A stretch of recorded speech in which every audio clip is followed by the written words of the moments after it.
हाँ जी, तो आत्म ध्यान क्या बतलाया है? अनात्मा के ध्यान से रहित निरंतर आत्म ध्यान पारायण जो है, जिसका विशुद्ध अंतःकरण चित्त निरंतर मैं चेतन सच्चिदानंद ब्रह्म हूँ, सर्व साक्षी सर्व अधिष्ठान रूप में हूँ, इस प्रकार निरंतर जो चिंतन में लगा हुआ है, ये क्या हुआ? आत्म ध्यान। और निरंतर जो आत्म ध्यान कर रहा है, क्या कर रहा है? निरंतर जो आत्म ध्यान कर रहा है कि सबका साक्षी स्वयं ज्योति जो तत्व है, सर्वाधिष्ठान वह मैं हूँ, इस प्रकार जो ध्यान पारायण है, उसके लिए क्या बतला दिया था कि धीरे धीरे उसका जो चित्त है वो अपने स्वरूप में ही निश्चल हो जाता है, ठहर जाता है, अपने स्वरूप में ही अचल हो जाता है। उसके पश्चात वह अपने आप को पूर्णम स्वम एव अवलोकये, क्या करता है? अपने आप को पूर्ण रूप अनुभव करता है, पूर्ण एक अद्वितीय केवल अपने आप को दर्शन करता है, अपने आप का अनुभव करना। सब भेद, सब द्वैत, सब भ्रम, सबके सब मिट जाते और वो अद्वैत भाव में ही विराजमान होगा। मैं अखंड अद्वैत परम सत्ता ब्रह्म हूँ। तो बताइए, निकलना है, क्या करना है? निकलना है। जो अनात्मा उपाधियां हैं, इनमें जो मैं करके फंस गया है, इसी में से क्या करना है? निकलना है। जो असीमित था, जो पूर्ण व्यापक था, वो क्या हो गया? उपाधियों में तादात्म्य करके सीमित हो गया, परिचिन्न हो गया, अल्प हो गया। अब भरना चाहता है, अब क्या करना चाहता है? इंद्रियों के द्वारा सब कुछ भर लेना चाहता है, मन के द्वारा जो कुछ भी देखता सुनता समझता है सब कुछ जान लेना, पा लेना चाहता है। क्यों? अपने आप में अधूरे पने की कल्पना हो गई, जबकि है क्या? पूर्ण काम, पूर्ण है ना। तो इसी बात को बतलाने के लिए आप लोग आज 385वां श्लोक देखिए। देहेन्द्रिय प्राण मनोहमादिभिः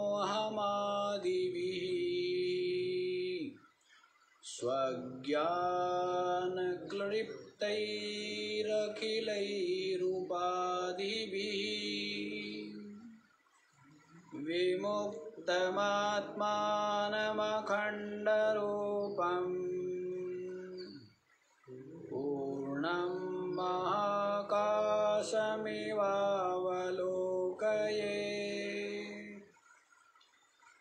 देह इंद्रिय प्राण मनः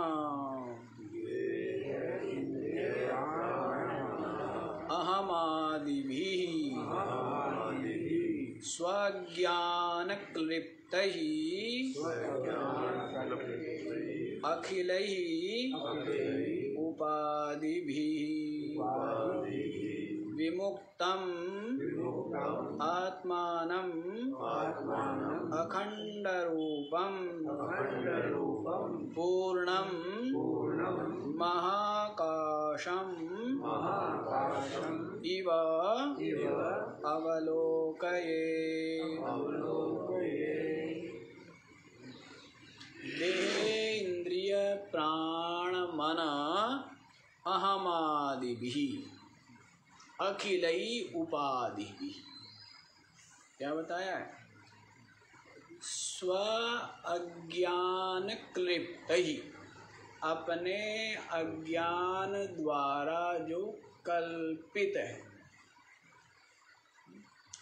ईश्वर के अज्ञान द्वारा नहीं। माया किसकी? किसकी माया? आपकी माया। किसकी माया? जैसे श्री कृष्ण महाराज कहते हैं मम माया दुरत्या, मेरी जो माया है वो क्या है? उसका अतिक्रमण करना बड़ा कठिन है। तो ऐसे ईश्वर की माया है, और वो ईश्वर की माया में ये जीव फंसा हुआ है। ऐसा अपनी माया। मोह किसका है? आपका, ईश्वर का है। लोभ किसका है? काम किसका है? क्रोध किसका है? अहंकार किसका है? जीव भाव किसका है? छल किसका है? कपट किसका है? राग द्वेष किसका है? ईर्ष्या किसका है? ईश्वर का है। ईश्वर का है।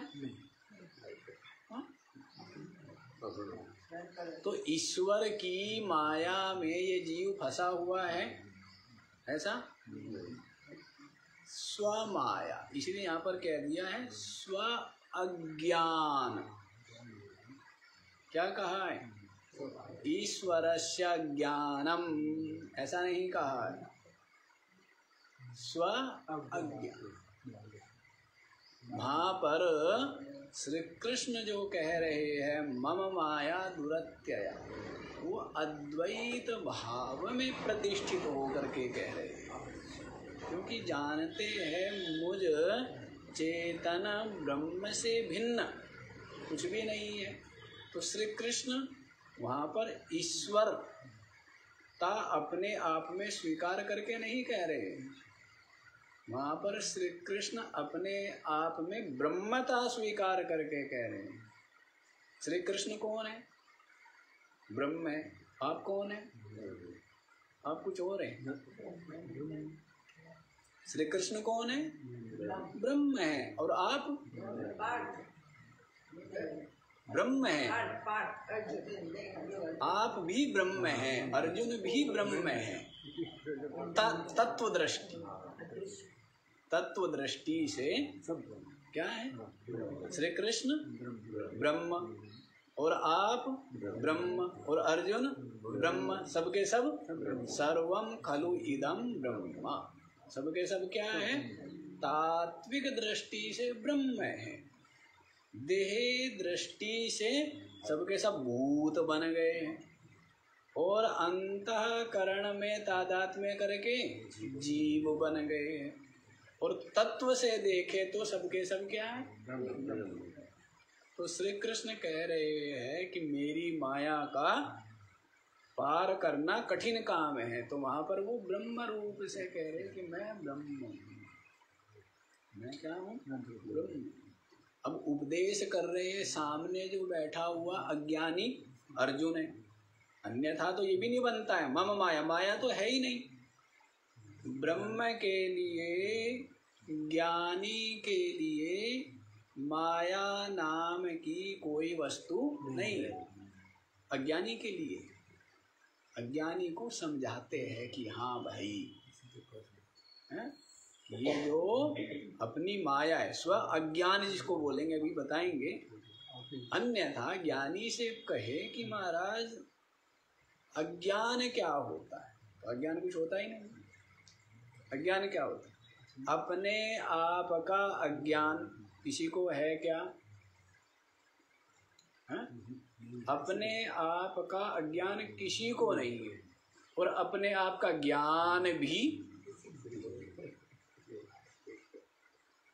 अपने आप का अज्ञान किसी को है?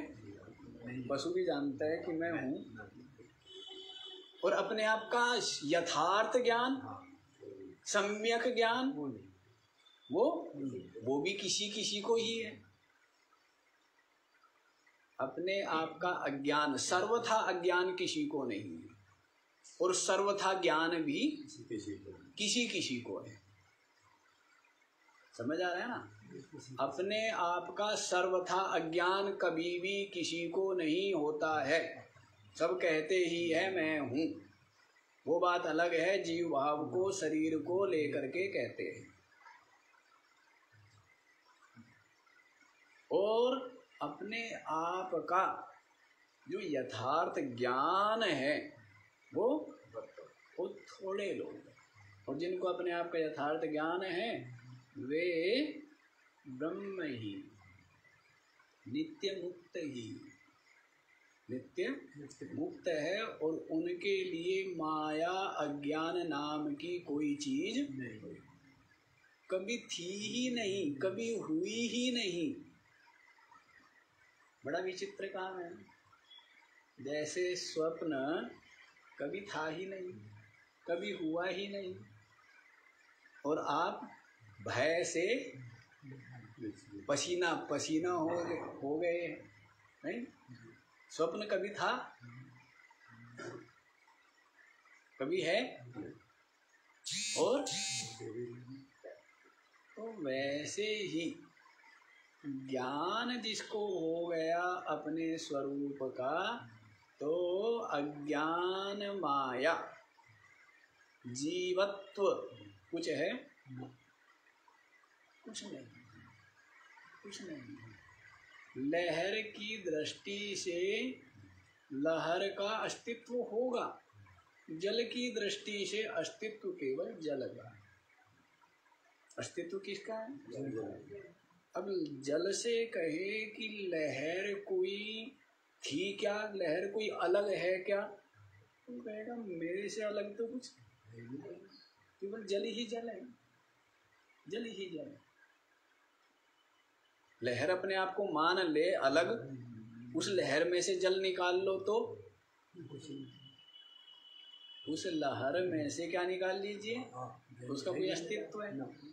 तो वैसे ही है ये जीवपना, अज्ञानपना, मायापना, मोहपना, देहात्म बुद्धि, ये सब की सब भ्रम से, वास्तविक नहीं है। वास्तविक तो यही है कि मैं चेतन तत्व, सर्व साक्षी मैं, सब कुछ मुझ में ही अध्यस्त है, भास रहा है, और मैं नित्य मुक्त ब्रह्म, नित्य मुक्त ब्रह्म। आप नित्य ही मुक्त हैं, कभी बंधन में आए ही नहीं, बंधन में आ ही नहीं सकते, कोई बंधन में डाल ही नहीं सकता। ऐसी किसी की सामर्थ्य नहीं है जो आपको बंधन में, ये तो ऐसे तो आप ही हैं जो अपने आप को बंधन में डाल सकते हो, और अपने आप को बंधन से कमाल है नहीं। किसी की शक्ति सामर्थ्य नहीं है जो आपको बंधन में डाल सके। है किसी की हिम्मत? आप ही सब कुछ कर लेते हो। अब क्रोध करना न करना दूसरे के हाथ में या आपके हाथ में है? आपने क्या महाराज, हमने चाबी दूसरों को दी हुई है, किसको दी हुई है? चाबी अपने पास है या दूसरों के पास है? रखनी किसके पास चाहिए? अपने पास। लेकिन दी हुई किसको है? जब चाहते जब हंसा देते, जब चाहते जब, तो चाबी गलती आपकी है ना, आपने चाबी दूसरों को दी है। अन्यथा क्या है, चाबी अपने पास रखिए। तो क्रोध आदि दूसरे के दिलाने पर आपको क्रोध आना ही नहीं चाहिए। तो वैसे ही ये जो बंधन है, ये बंधन का निर्माण भी स्वयं ही किया, स्वयं ही बंधन में पड़ गया। इनमें मैं मेरा पना करके बंधन में कौन पड़ा है? मैं पना मेरा पना न करे तो बंधन नहीं है। अभी मैं पना मेरा पना छोड़ दे तो अभी क्या है, मुक्त ही। तो बंधन में भी स्वयं ही आया है और मुक्त भी स्वयं ही होगा। ये पहले ही कह दिया था यहाँ पर भी, और गीता जी में भी कह दिया था, उद्धरेद आत्मना आत्मानं नात्मानं अवसादयेत् आत्मैव ह्यात्मनो बन्धुरात्मैव रिपुरात्मना। बोल दिया है ना, उद्धरेद आत्मना आत्मानं, आत्मना आत्मानं उद्धरेद, अपने द्वारा अपने आप का उद्धार करे, कोई दूसरा नहीं करेगा। क्या बोला है? अपने द्वारा अपने आप का उद्धार करे, ना आत्मानं अवसादयेत्, अपने आप का विनाश ना करे। इसका मतलब क्या है? विनाश भी कौन करता है और उद्धार भी कौन करेगा? कौन कह रहे हैं? महायोगेश्वर श्री कृष्ण महाराज। उनकी तो मान लेंगे ना कम से कम आप। और क्या करें? आत्मैव ह्यात्मनो बन्धुः, स्वयं ही अपने आप का क्या है? ये बंधु है, हितैषी है। आत्मैव रिपुरात्मनः, और स्वयं ही अपने आप का श्री कृष्ण महाराज कह रहे हैं। तो सब कुछ स्वयं।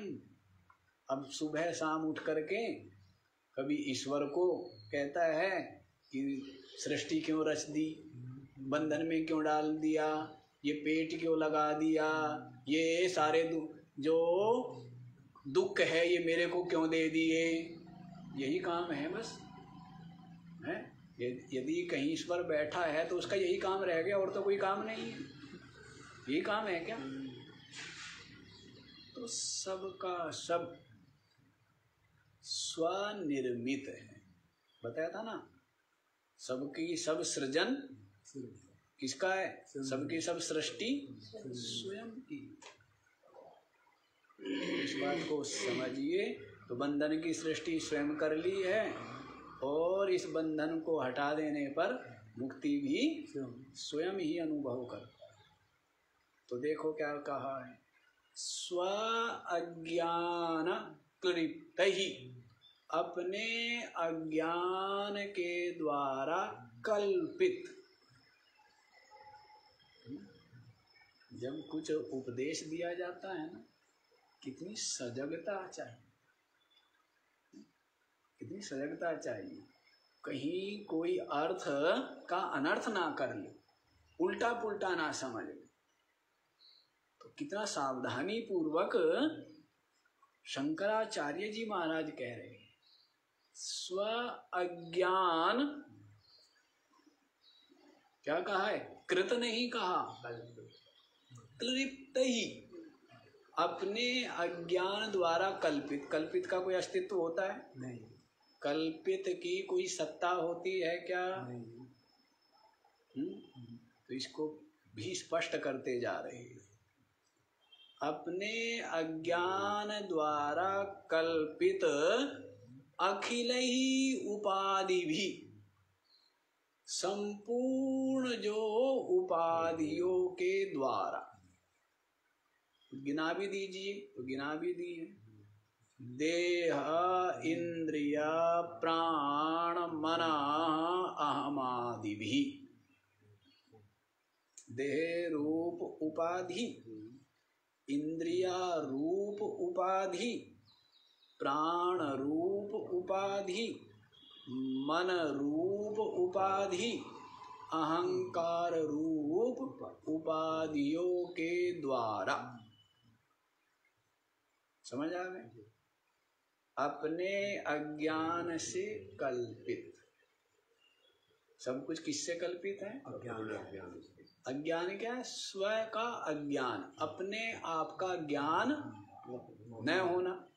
जैसे रस्सी का ज्ञान नहीं हुआ तो क्या हो जाता है?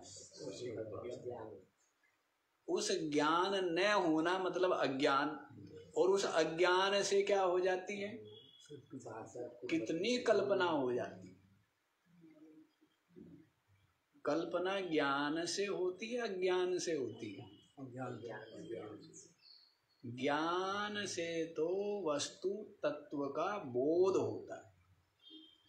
ज्ञान से क्या होता है, जो यथार्थ है, जो तत्व है, जो अधिष्ठान है, ज्ञान के द्वारा उसका सही सही बोध होता है। और अज्ञान के द्वारा क्या होती है, समस्त कल्पनाएं। किसके द्वारा हुई? रस्सी को नहीं जाना का मतलब क्या हुआ, रस्सी का अज्ञान। और उस अज्ञान के कारण से आपके चित्त में विक्षोभ होकर क्या हुआ, सर्प, जलधारा, भूछिद्र, माला, दंड आदि अनेकों प्रकार के विकल्प भासने लगते हैं, है ना। तो ये है अज्ञान। अज्ञान कुछ नहीं है, ज्ञान न होना यही क्या है, यही अज्ञान। और अज्ञान कुछ नहीं। वैसे इसको भाव रूप माना है, अभाव रूप नहीं माना है ना। भेद होता है, हम उसमें ज्यादा नहीं जाएंगे हम, क्योंकि वो न्याय का विषय हो जाएगा। जैसे अंधकार और प्रकाश, तो अंधकार को कोई तत्व नहीं माना है, भाव रूप नहीं माना है। अंधकार को प्रकाश का अभाव कह दिया। क्या बोला है कि अंधकार नाम की कोई चीज नहीं है, प्रकाश का न होना ही क्या है, अंधकार। तो भाव रूप नहीं माना है, उसको अभाव रूप माना है। लेकिन अज्ञान को क्या माना है, अज्ञान को भाव रूप माना है, अज्ञान को भाव रूप पदार्थ माना है, इसको अभाव रूप नहीं माना। ठीक है, चलो वो भी से अलग हो जाएगा। अभी यहीं पर ये समझिए कि अपने अज्ञान से कल्पित अखिल उपाधियों के द्वारा, अखिल उपाधियां देह, इंद्रिया, प्राण, मन, अहम आदि भी, अहंकार आदि उपाधियों के द्वारा विमुक्तम आत्मानम अखंड रूप। समझ आया? अखिल उपाधियों से जो विमुक्तम, विमुक्त क्या कर लिया है, विवेक कर लिया है। क्या किया है, ये देह रूप उपाधि मैं नहीं हूँ, ये इंद्रिया रूप उपाधि मैं नहीं हूँ, ये प्राण मन रूप उपाधि मैं नहीं हूँ, ये अहंकार बुद्धि रूप उपाधि मैं नहीं हूँ। इस प्रकार अखिल उपाधियों से आत्मानम विमुक्तम, अपने आप को जो विमुक्त, रहित, इनसे रहित अखंड रूपम, क्या जानता है, मैं अखंड हूँ। न काल के द्वारा, न देश के द्वारा, न वस्तु के द्वारा ही मेरा परिच्छेद होता है, खंडित नहीं होता हूँ। देश काल वस्तु परिच्छेद्य नहीं हूँ, अर्थात अखंड। जैसे ये देश और वो देश है ना, ये क्या हो गया, देश परिच्छेद्य हो गए। ये क्या हुआ, जैसे आपका शरीर इस देश में है और उस देश में नहीं है, तो ये क्या हो गया, देश के द्वारा परिच्छेद्य हो गया, सीमित हो गया कि इस देश में तो आपका ये शरीर है और इस देश में आपका ये शरीर नहीं। ऐसे ही काल परिच्छेद्य, इस काल में है और भविष्य काल या भूतकाल में नहीं है, तो वो क्या हो गया? काल परिच्छेद्य, काल के द्वारा सीमित कर दिया गया ना, है?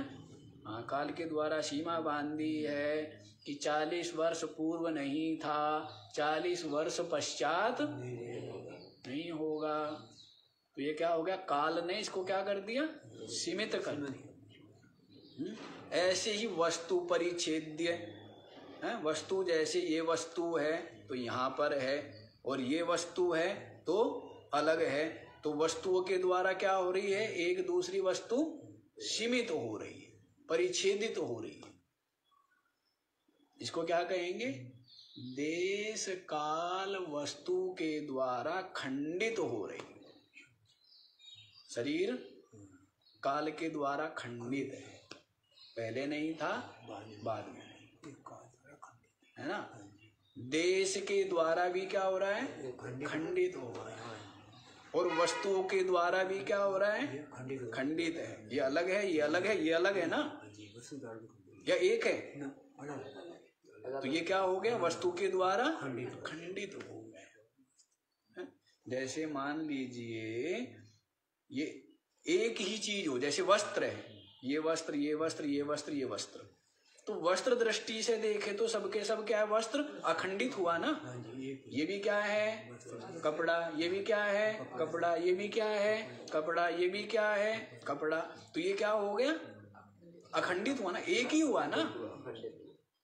और अब अलग दृष्टि से देखें तो ये क्या है? रुमाल। ये क्या है? तकिया। ये क्या है? चादर। ये क्या है? धोती। तो अब क्या हो गई? ये खंडित हो गई। समझ आ रहा है?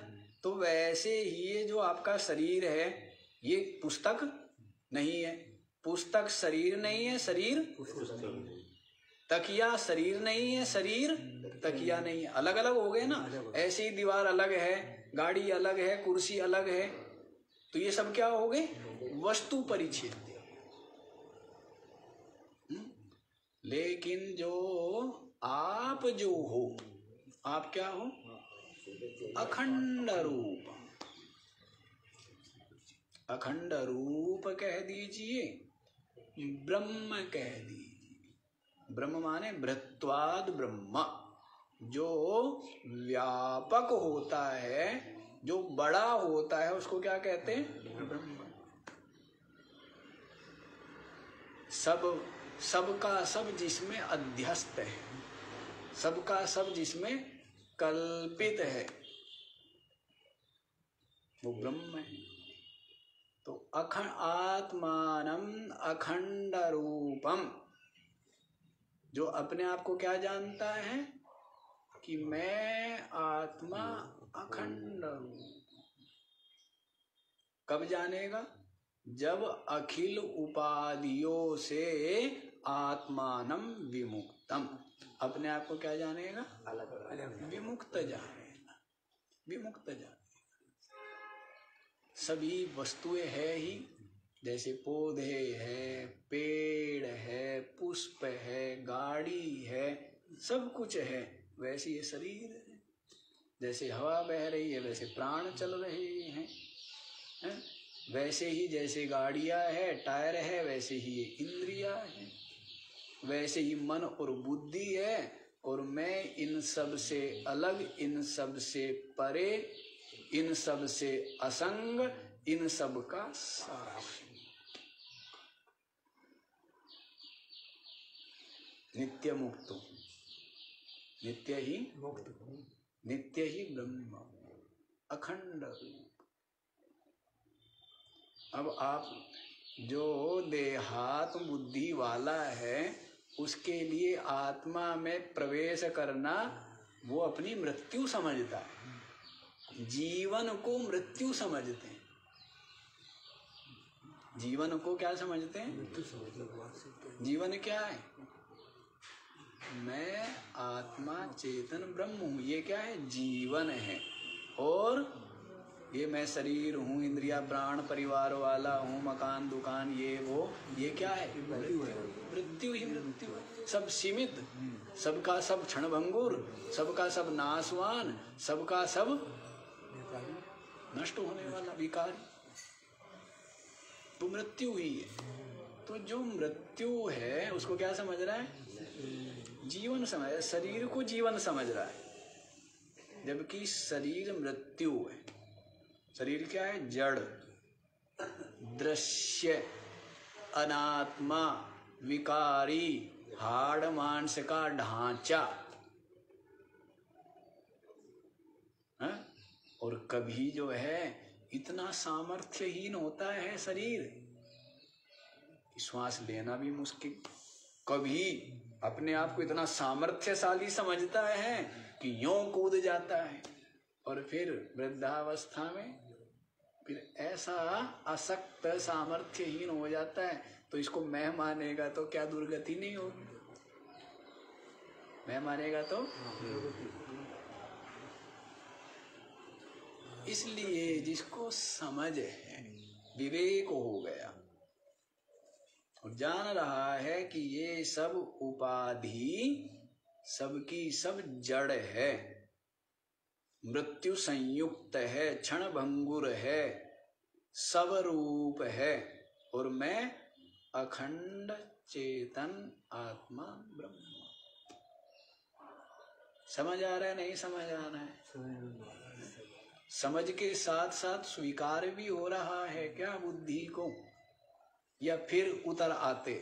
जब स्वीकार हो ना, जैसे कहीं दुर्गंध जगह हो, गंदा हो, कीचड़ हो, और बड़े आप परेशान हैं, और वहां से निकल करके आप कहाँ पहुंच गए? कहीं अच्छे भवन में पहुंच गए हैं, जहाँ पर सुंदर हवा, सुंदर वातावरण, साफ सुथरा, सब कुछ अच्छा है।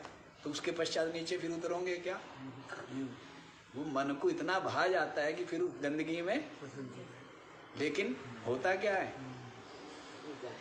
अभी आपको क्या बता रहे हैं कि आप आत्मा है, साक्षी है, अखंड चेतन है। फिर आप किस में उतर आते हो? उपाधि। फिर देह, इंद्रिय, प्राण आदि उपाधियों में फिर उतर आते हैं। क्यों? क्योंकि बुद्धि से समझ में आ रहा है, लेकिन अंतर से स्वीकृति कुछ और ही बनी हुई है।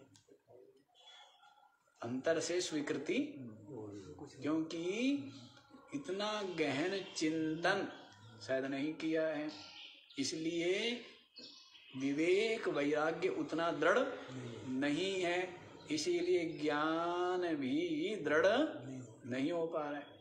वैराग्य की अदृढ़ता से ज्ञान भी अदृढ़ ही रहता है। वैराग्य की अदृढ़ता के कारण से ज्ञान भी क्या रहता है? अदृढ़ ही बना रहता है, दृढ़ नहीं हो पाता। जब ध्यान दिया तब तो लगता है कि हाँ बिल्कुल ठीक है, और फिर विस्मृति बनी रही, फिर संसार में वैसा ही रस और डूबा रहे। तो ऐसा नहीं होना चाहिए, समझ लीजिए। और अभी के अभी आप क्या हैं? मुक्त। अभी के अभी मुक्त है, नित्य निरंतर मुक्त है, हर अवस्था में मुक्त है। रोगी होते हुए शरीर के, ठिठुरते हुए शरीर के, भूखे होते हुए, छके होते हुए, निरंतर ही आप मुक्त, निरंतर मुक्त। ठीक है, तो ऐसी मुक्ति का स्वाद चखिए। समझ आ गया ये यहाँ तक? आत्मानं विमुक्तम अखंड रूपम पूर्णम महाकाशम इव अवलोकयेत। पूरा का पूरा एक ही वाक्य है, पूरा श्लोक में एक ही वाक्य हुआ ना। क्या बताया? अपने अज्ञान से कल्पित अखिल उपाधियों के द्वारा, कौन कौन सी उपाधियां? देह, इंद्रिय, प्राण, मन, अहंकार, बुद्धि आदि उपाधियों द्वारा, उपाधियों से तृतीय विभक्ति है। विमुक्तम, विमुक्त रहित, आत्मानम अखंड रूपम, अपने आप को अखंड रूप, पूर्णम, क्या बोला है? पूर्णम, परिपूर्ण, महाकाशम इवा, क्या बोले, दृष्टांत भी देना पड़ा, महाकाश के समान, जैसे सब कुछ महाकाश में, सब कुछ किसमें है, और महाकाश बिल्कुल असंग निर्लेप। हवा कहाँ चल रही है, अग्नि कहाँ जल रही है, जल कहाँ बह रहा है, ये पृथ्वी आदि सब ग्रह कहाँ विचरण कर रहे हैं, कहाँ है, आकाश में। और सब कुछ आकाश में है, और आकाश में कुछ नहीं, आकाश बिल्कुल अलग, बिल्कुल असंग, खाली स्थान, सबको अवकाश, अवकाश जिसने दिया है इसीलिए उसका नाम आकाश। तो आकाश तो असंग, निर्लेप, सूक्ष्म, व्यापक, निराकार, निरवयव है। इसलिए आकाश की ही उपमा दी जाती है कि अपना स्वरूप, अपनी आत्मा क्या है, महाकाश के समान है। तो यहाँ पर बोल दिया महाकाशम इवा अवलोक, अपने आप को अखंड पूर्ण महाकाश के समान देखे, अनुभव करे। मैं महाकाश हूँ, साक्षी हूँ, पहले साक्षी हो जाइए, बताया हुआ है ना, क्या बताया हुआ है, अभ्यास कहाँ से कीजिए, साक्षी, निरंतर साक्षी, निरंतर आँखों के भी, कान के भी, नाक के भी, मुख के भी, संपूर्ण शरीर के साक्षी, संपूर्ण दृश्य के साक्षी। यहाँ से आरंभ करेंगे और फिर आगे बताया हुआ है आपको, ये जो प्राणमय कोश है इसके भी आप क्या है, साक्षी। मनोमय कोश इसके भी क्या है, साक्षी। विज्ञानमय कोश बुद्धि रूपी इसके भी क्या है, साक्षी है। और आनंदमय कोश इसके भी क्या है, साक्षी।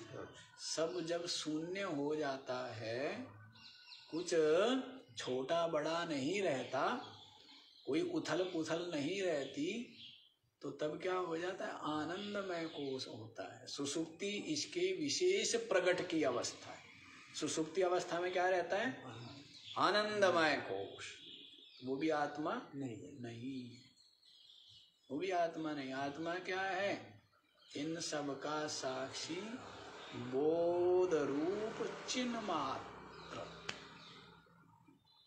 चिन्ह मात्र, वर्तमान, सत, सत्ता, अस्ति, जागृत रूप बोध मात्र जो है वह में उसको छांट लीजिए। अपने आप को क्या करना है, जड़ में से चेतन को अपने आप को छांट लेना है अलग।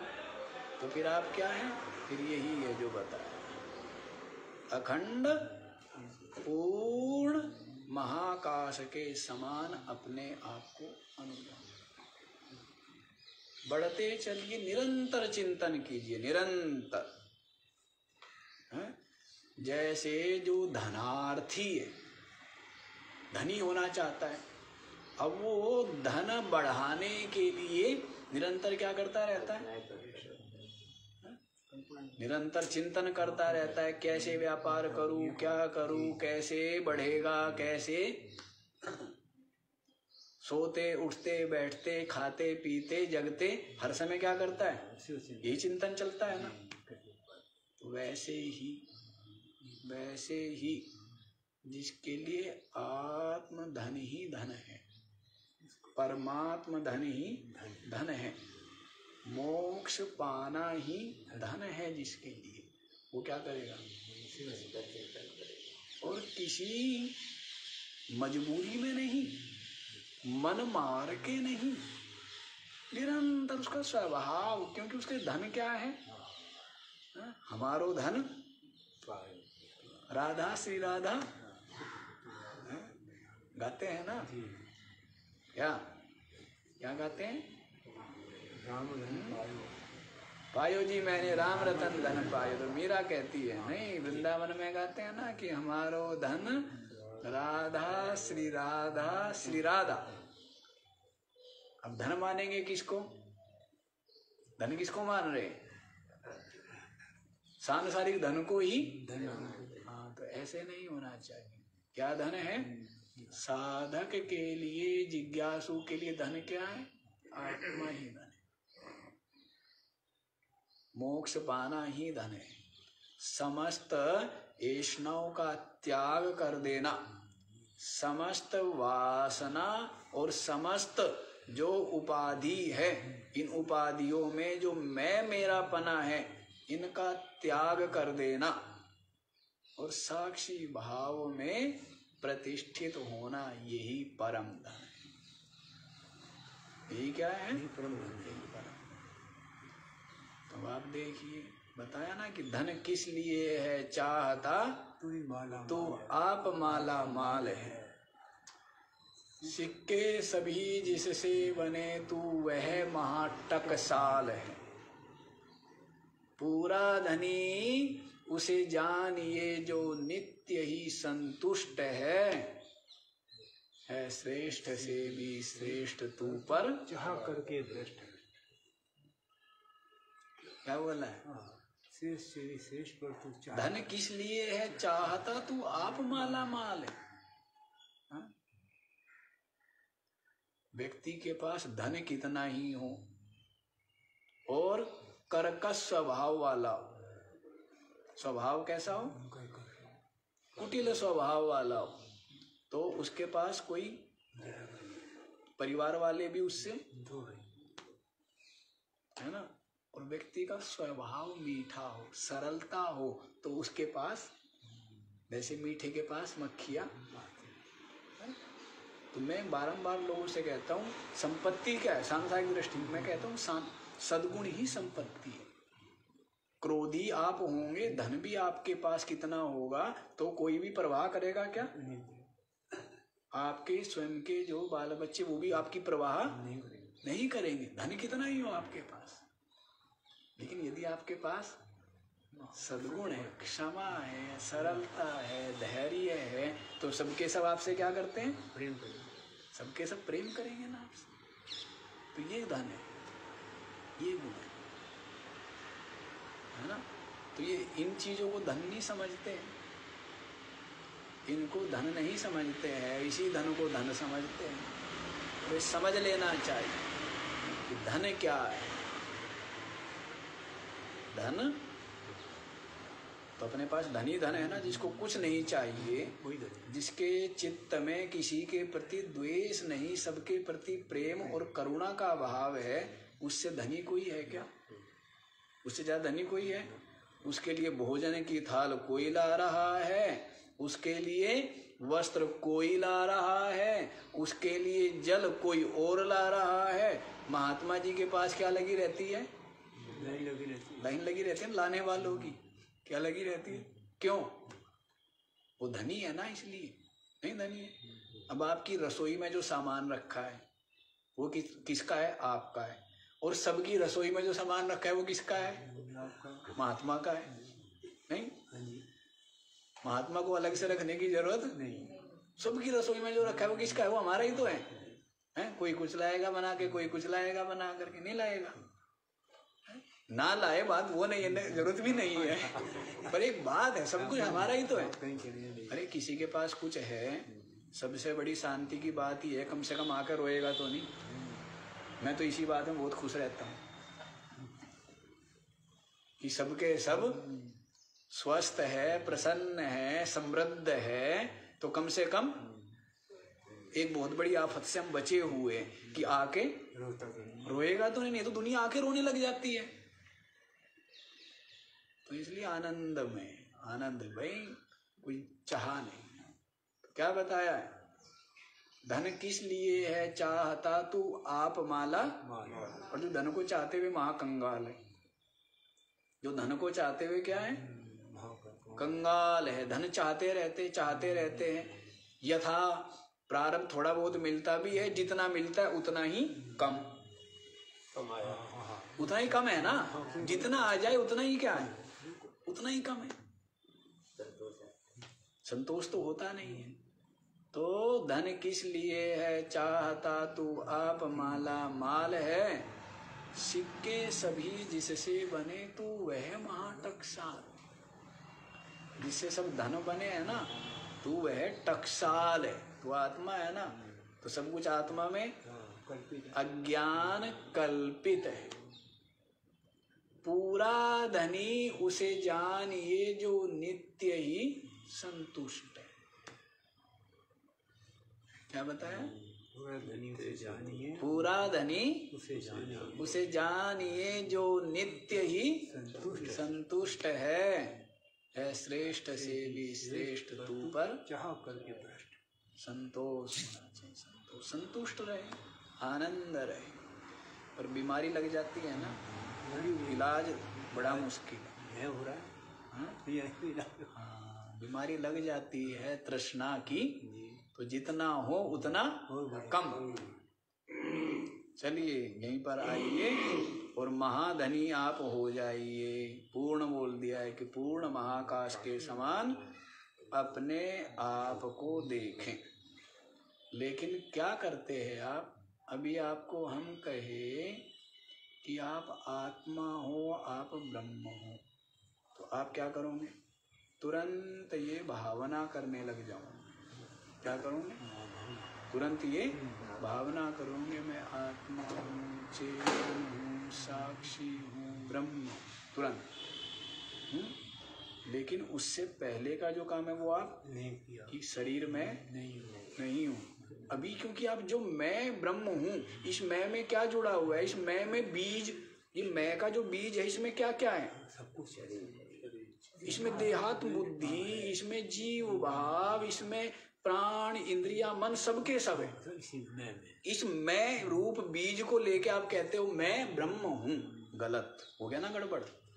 इस मैं को पहले क्या करो? भून लो। और भूनना क्या है? वही निकाल देना है इसमें से। इसमें से वो क्या बोलते हैं उसको? पानी को क्या बोलते हैं भूनने के लिए? शीलापन, नमी, हाँ जी, वाह, वही। तो पहले क्या करना पड़ेगा? और देहादि में जो आत्मबुद्धि उसको छोड़ना पड़ेगा। अब देहादि में आत्मबुद्धि छोड़ने के लिए आप प्रयत्न करने लग जाते हो, लेकिन वो भी छूटने वाला नहीं है। कब तक? जब तक कि बाह्य राग बना हुआ है, बाह्य पदार्थों का राग बना हुआ है, तब तक देह में जो मैं मेरापना है वो छूटने वाला नहीं है। और तब तक आत्मा में जो मैं पना है वो होने वाला नहीं है। ज्यादा काम नहीं बता रहा, 3 ही तो काम बता रहा हूं केवल। कितने काम बताते हैं हम? ज्यादा काम बताते हैं क्या? 3। पहला काम क्या? आसक्ति का त्याग। और इसको नंबर हम कितने देते हैं? 100 में से 90 नंबर किसके हैं? मैं ब्रह्म हूं इसके नहीं है। हाँ, कि संपूर्ण दृश्य जगत क्या है?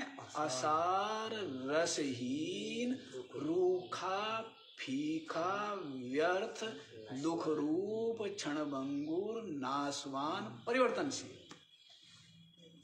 ऐसा स्पष्टता से आपकी समझ में आ जाए और समझ रह जाए। ये समझ क्या है? पहले तो आ जाए और फिर टिक जाए। ये कितने नंबर का है? और ये संपूर्ण दृश्य प्रपंच मिथ्या है। दूसरा क्या है? ये संपूर्ण दृश्य प्रपंच मिथ्या है। ये कितने नंबर का है? ये 9 नंबर का है। कितने हो गए? और मैं शरीर, इंद्रिया, प्राण, मन, बुद्धि नहीं हूँ, मैं साक्षी, चेतन, आत्मा, ब्रह्म हूँ। ये कितने नंबर का है? अब प्रयत्न किसके लिए होता है? 1 नंबर के लिए दुनिया प्रयत्न करती है? और राग और तृष्णा और आसक्ति और विकार छोड़ने की तो उससे क्या होना है, उससे केवल आप भावना कर लेते हैं। उस भावना वो पहली बात टिकती नहीं, अधिक अभ्यास कर भी लिया थोड़ी बहुत देर टिक भी जाएगी, लेकिन स्वाभाविकता आने वाली नहीं, स्वरूप अनुभूति नहीं।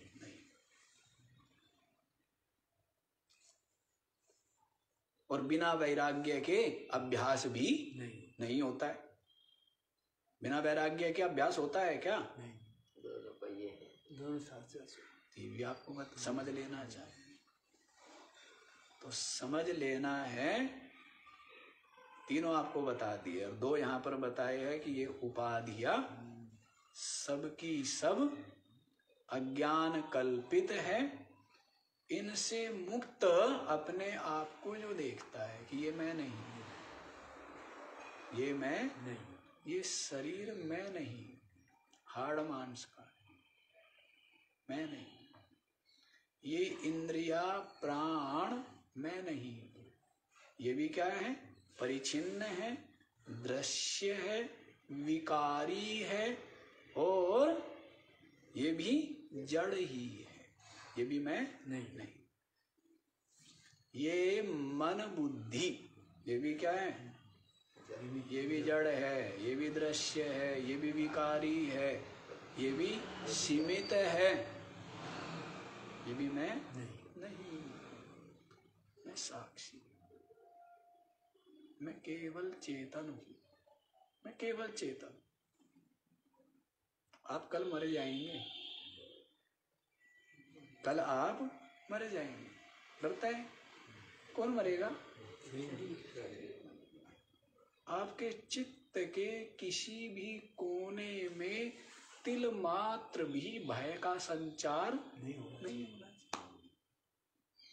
कौन मरेगा? मर जाए, मरा मराया है, जीवित है ही नहीं। जीवित कब है? ये जीवित है क्या? जड़ ही है, सब ही है। प्राणों का संचरण, इसमें हवा का आना जाना बना हुआ है। जहां तक जिस कमरे में हवा जाती है वहां पर क्या रहती है? ठीक ठाक रहता है। और जिन कमरों में हवा नहीं जाती वहां पर क्या हो जाता है? गंदगी हो जाती है ना, क्या शीलन है और कितनी गंदगी हो जाती है वहां पर। तो वैसे ही हवा का आना जाना बना हुआ है, इसीलिए इतनी बात है। अन्यथा है क्या? ये जड़ सब ही मरा हुआ ही है, जीवित कभी है ही नहीं। जो जीवित है उसको देखो, जीवित कौन है? जीवित कौन है? चेतन जीवित है ना, बाकी तो सब जड़ है, सब है। समझ लीजिए इस बात को, तो आप नहीं मरोगे। ठीक है, चिंता की कोई बात नहीं। क्या महाराज ये मन और ये इज्जत जुड़ी हुई है साथ में। मन में बहुत कुछ हमने संग्रह किया हुआ है ना, तिजोरी में, जैसे तिजोरी में रख लेते हैं तो वैसे ही इसमें बहुत कुछ क्या किया हुआ है, मन में भरा हुआ है। इज्जत, प्रतिष्ठा, सम्मान, प्रशंसा, ये तो अच्छी चीजें है ना, ये तो बनी रहे कम से कम। ये बोझा है, अशांति देने वाले और कुछ नहीं, बेचैनी देने वाले, ये कुछ भी नहीं है। इसलिए सम होकर के रहिए, सम, ना कोई छोटा न कोई बड़ा, न कोई छोटा न कोई बड़ा, सम है। समता में स्थित रहिए। सम ही तो है। समस्त शरीर दृष्टि से देखो, आत्म दृष्टि से देखो, क्या है? सम ही है, बराबर ही। गीता जी में कह दिया है, निर्दोषम ही समम ब्रह्म। ब्रह्म क्या है? निर्दोष। और फिर क्या है? समम ब्रह्म, सम है, सम है। छोटा बड़ा, ऊंचा नीचा, स्त्री पुरुष, ये सब क्या है? ये सब भेद, मूढ़ता की परिचय। अन्यथा क्या है? सब सम है। न कोई छोटा न कोई बड़ा, सब सम है। तो समभाव में जो स्थित है, और सम क्या? वो तो अद्वैत भाव में, सम सब में एक, ही विराजमान। ये सब पुतलियां चल फिर रही है, हाड़ मांस के पुतले हैं, कुछ भी नहीं। इस बात को समझ करके निर्वैर और निर्भय रहना चाहिए। ये स्पष्ट हो गया है। आगे वाला श्लोक देखिए। समय तो है ना अभी? हाँ, समय तो हो ही गया है वैसे। घट कलश कुशूल शुचि मुखैर गगनमुपादिशतैर्विमुक्तमेकम् भवति न विविधं तथैव शुद्धं परमहमादिविमुक्तमेकमेव।